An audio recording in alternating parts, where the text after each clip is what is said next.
পূর্ব মেদিনীপুরে তমলুকে জেলা শিক্ষা দপ্তরের সামনে বিক্ষোভ অবস্থানে সামিল হলো যোগ্য শিক্ষকেরা। সুপ্রিম কোর্টের রায়ে চাকরি হারানো যোগ্য শিক্ষকেরা ডিআইকে ঘিরে বিক্ষোভ দেখান এবং অফিসে তালা মেরে দেওয়া হয়। চাকরি হারানো যোগ্য শিক্ষকেরা দাবি যোগ্যদের প্যানেল প্রকাশ করতে হবে এবং বেতন চালু রাখতে হবে। আজ সকাল 10টা থেকে তমলুক জেলা শিক্ষা দপ্তর অফিসের সামনে প্রায় 2000 চাকরিহারা শিক্ষকরা জমায়েত হন।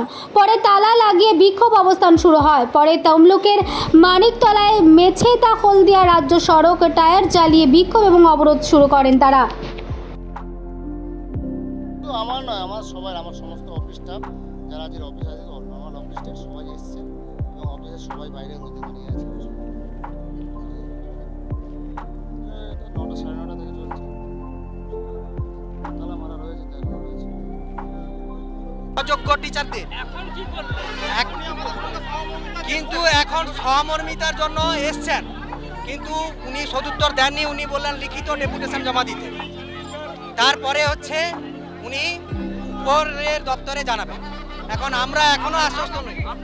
আমার নাম চন্দন সিট। আমাদের অ্যাকচুয়ালি আমরা এখন সত্যি বলতে অনেক কষ্ট করে আমরা এই চাকরিটা পেয়েছি, তারপরেও আমাদেরকে চাকরি থেকে রাস্তায় নামিয়ে দেওয়া হয়েছে। আমরা লজ্জা লাগছে যে স্কুলে যেতে পারছি না, যে আমাদেরকে বলা যে তোমার চাকরি বাতিল। এই কথাটা আমাদের কাছে অনেকটা অসম্মানজনক। কেন আমাদেরকে কষ্ট দেওয়া হচ্ছে? আমরা সেই রাতের পর রাত আমাদের পরীক্ষা দেওয়ার জন্য রাতের পর রাত জাগতে হয়েছিল।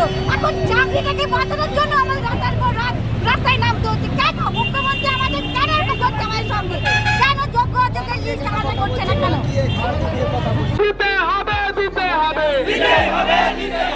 কালীবন্ধের নির্দেশ মানছি না, মানবো না। হকের বেতন বন্ধ করা যাবে না, যাবে না। সকলের চাকরি তুমি ফিরিয়ে